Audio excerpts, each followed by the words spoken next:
एकदम normal process है। इसमें आधार, पैन और पासपोर्ट का अगर 50,000 तक अगर किसी को करेंसी चाहिए जी। तो वो अक्सर बैंक क्या करता है कि 24 आवर के बाद ही ट्रांसफर करने देता है वो 50,000 से। जी जी। तो इसलिए हमने 1 रुपए का प्रोसेस या 10 रुपए का प्रोसेस करा लेते हैं, जिससे करेंसी एक्सचेंज की रिसिप्ट भी कस्टम ऑफिसर मांग सकता है कभी भी आपसे कि आपने करेंसी ट्रांसफर।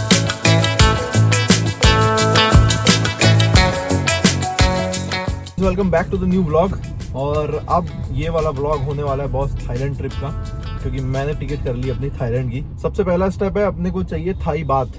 तो अभी जा रहा हूँ करेंसी एक्सचेंज वाले के यहाँ, जहाँ मैं हर बार अपनी जब भी फॉरेन जाता हूँ तो करेंसी एक्सचेंज कराता हूँ। वो एक्चुअली अच्छे रेट्स पे दे देता है, तो उसके यहाँ जाके पहले एक बार करेंसी एक्सचेंज कराता हूँ, थाई बात लेके आता हूँ। सोचा तो है मैंने 90,000 रुपए के अगेंस्ट थाई बात लूंगा, तो अराउंड मेरे को लग रहा है 37,000 38,000 थाई बात आएंगे।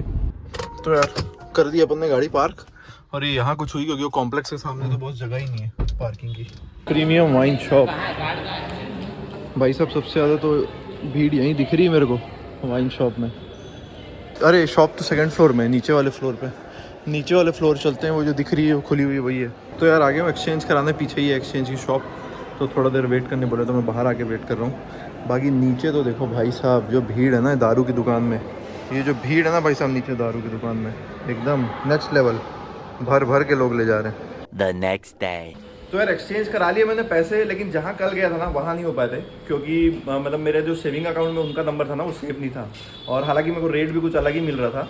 तो मैंने दूसरी शॉप है यहाँ पर, वहाँ से करा लिए। तो टोटल 37,000 बात मैंने एक्सचेंज कराए हैं, और रेट भी बहुत अच्छा मिल गया। तो मैं भैया से एक बार आपको मिलवाता हूँ। भैया नमस्कार जी, कैसे हैं सर? बढ़िया बढ़िया। अगर लोग आना चाहें और जा रहे हैं अगर बाहर, तो एक्सचेंज में क्या क्या एक्चुअली प्रोसेस रहता है वो एक्चुअली मैं आपको बताता हूँ। मेरे को दूसरी जो शॉप पे गया था ना, उसमें कुछ क्लैरिटी नहीं मिली थी, तो मेरे को बहुत ज़्यादा दिक्कत हुई, और मेरी फ्लाइट भी जो है वो कल की थी। तो यार मतलब अगर इमरजेंसी रहती है ना, तो आइडली लोगों को बताना चाहिए कि क्या क्या डॉक्यूमेंटेशन लगता है, और कितनी जल्दी हमको सेविंग अकाउंट में उनका नंबर ट्रांसफर करना है, या ऑफलाइन भी हम पैसे दे सकते हैं। तो एक बार भैया ने मेरे को बहुत अच्छे से बताया। कल रात को ही मैंने उनको अर्जेंसी में फ़ोन लगाया, रात को 8 बजे, लेकिन ही वो सो ग्रेटफुल। मतलब उन्होंने ना मेरे को सुबह, आज छुट्टी है तो भी बेचारे बैठे हैं आके, तो थैंक यू आपको उसके लिए। और एक बार आप बताइए ना मेरे को उस पर क्या क्या लगता है। एकदम नॉर्मल प्रोसेस है। इसमें आधार, पैन और पासपोर्ट का पहला पेज जिसमें उनका फोटो रहता है, और लास्ट पेज एड्रेस वाला रहता है जी, और फ्लाइट की टिकट लगती है जाने वाली। बस नॉर्मल सा प्रोसेस है। अगर 50,000 तक अगर किसी को करेंसी चाहिए जी, तो वो कैश भी ले सकता है, यूपीआई भी कर सकता है, और अगर 50,000 से अबव हो रही है तो उसको यूपीआई करना पड़ेगा। तो क्या है, हम लोग पहले ही बता देते हैं अकाउंट ऐड कर लो, एक आध रुपये ट्रांसफर कर लो, क्योंकि अक्सर बैंक क्या करता है कि 24 आवर के बाद ही ट्रांसफर करने देता है वो 50,000 से। जी जी। तो इसलिए हमने 1 रुपए का प्रोसेस या 10 रुपए का प्रोसेस करा लेते हैं, जिससे कस्टमर को बेनिफिट भी हो और जल्दी भी उनका काम हो। जी। और आप आए, देखिए हमने 2 सेकंड में आपसे साइन करा और आपको फ्री कर दिया। नहीं नहीं, ये बात मैं भी बोलूँगा, क्योंकि मतलब मैं आके बैठा हूँ और भैया के पास पूरे डॉक्यूमेंटेशन रेडी थे। थाई बात उन्होंने निकाल के रख दिए थे, और एक छोटा सा वो रहता है, रिसीट रहती है, वो भी एक्चुअली ज़रूरी रहती है। मैं आपको आने वाले वीडियोस में बताऊंगा। वो एक्चुअली कस्टम्स हो सकता है पूछे, फ्लाइट की टिकट्स, होटल की बुकिंग, और ये वाला जो एक रिसीट है जहाँ से आपने मनी करेंसी एक्सचेंज की रिसिप्ट भी कस्टम ऑफिसर मांग सकता है कभी भी आपसे कि आपने करेंसी कहाँ से ली और आपके पास कितनी कैरी करके आए हैं। करेक्ट। तो और कुछ प्रिकॉशन लेने रहते हैं, या अभी अगर मैं आपको वापस ये करेंसी देता हूँ तो मेरे को क्या क्या डॉक्यूमेंटेशन आपको देने पड़ेंगे? रिटर्न एक फ्लाइट लगेगी आपकी, और जो मैंने आपको बिल प्रोसेस किया वो बिल की कॉपी लगेगी। बाकी तो सब केवाईसी हमारे पास रहती है, उस समय भी 2 मिनट का ही प्रोसेस है। ओके। तो रिसीट अगर नहीं दूंगा, क्योंकि ऑलरेडी मैं आपसे ऐसा कोई इशू नहीं है, रिसीट नहीं भी मिलेगा तब भी हम आप लोग एक्सचेंज कर लेते हैं। बहुत बढ़िया, बैठे ही उसी के लिए। बहुत बढ़िया। तो बेसिकली एक और एडवाइस है, भैया ने मेरे को बताया कि आप फोटो भी खींच के रख लीजिए उसकी। तो अगर आपसे मिसप्लेस हो जाती है कुछ है, तो भैया तो बैठे ही है उसके लिए, तो आपको एक बैकअप भी रहेगा मोबाइल पे खुद के।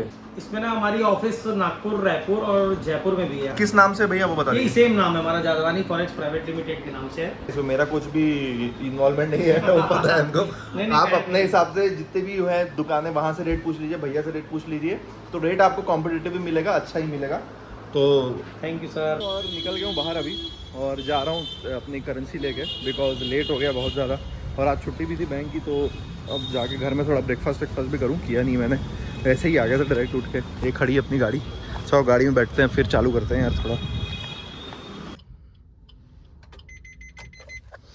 यार ये डी में लगी हुई है, इस पे सीन क्या है ना, ये गाड़ी है ऑटोमेटिक, और मेरी नहीं है, मेरी बहन की गाड़ी है।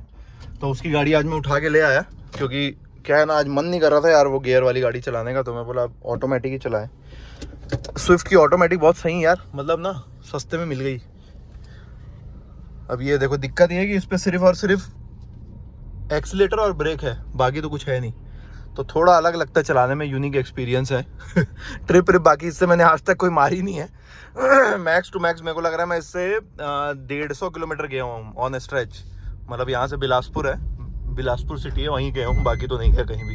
तो बेसिकली सीन क्या है ना इस पे, ये मतलब देखो ऐसे चला तो रहा हूँ मैं, लेकिन बाजू से कोई भी जैसे गाड़ी आएगी ना, अगर बड़ी गाड़ी आती है, ये गाड़ी का स्टीयरिंग ऐसा हिलता है भाई साहब, बहुत ज़्यादा हिलता है। और ऑटोमेटिक है तो ठीक है, मतलब एक्चुअल ऑटोमेटिक भी नहीं है ये गाड़ी, इसको कोई AMT बोलते हैं, मतलब AMT टेक्नोलॉजी है, मतलब गियर शिफ्टिंग एक जुगाड़ से इन्होंने बनाया हुआ है जो ऑटोमेटिक शिफ्ट होता है। बाकी एक्चुअल ऑटोमेटिक गाड़ियाँ आप चलाओगे ना तो वो DCT या दूसरी गाड़ियाँ रहती हैं, मतलब जो आप बड़ी हाई वेरिएंट की गाड़ी देखते हो उस पर आपको पता नहीं चलेगा। तो बेसिक डिफरेंस क्या आता है ना इस पे, जब भी आप गियर शिफ्ट करते हो, जैसे देखो 5th पे मैं आपको दिखाता हूँ, थोड़ा नीचे ला के रुको इसको, 4th पे आई, अब 3 पे आई, अब देखना गियर शिफ्ट करेगी ना झटके मारेगी, देखना फील होगा अपने को झटका, ये देखो ये आया हमारी, मतलब मेरे को फील होता है, धीरे से एक छोटा सा पॉज लेती है। हालांकि यार देखो जितने पैसे में मिली ना ये, मतलब मेरे को 8 लाख रुपए में पड़ी थी टोटल, VXI मॉडल है स्विफ्ट का, तो ऑटोमेटिक है, तो 8 लाख रुपए के हिसाब से उतनी बुरी नहीं है। हिल असिस्ट और ये सब भी फीचर हैं इसमें। इसके कंपैरेटिव मेरे को इसके कंपैरिजन में मेरे को i10 पड़ रही थी, जो कि मेरे को ऑलमोस्ट पड़ रही थी 7,70,000 रुपए की, 30,000 रुपए सस्ती पड़ रही थी, स्पोर्ट्स मॉडल, वो भी ऑटोमेटिक ही थी, लेकिन उस पर हिल असिस्ट नहीं था। बाकी की प्रिपरेशन भी मैंने कर ली है। मैंने कल ना अपना ये जो ट्रैवल का अपनी टिकट्स रहती है ना, फ्लाइट टिकट, वो भी बुक कर ली थी और उसकी प्रिंट आउट भी निकलवा लिए थे। बुक तो खैर पहले ही कर ली थी, प्रिंट आउट ले लिया इन केस अगर कोई पूछ ले तो।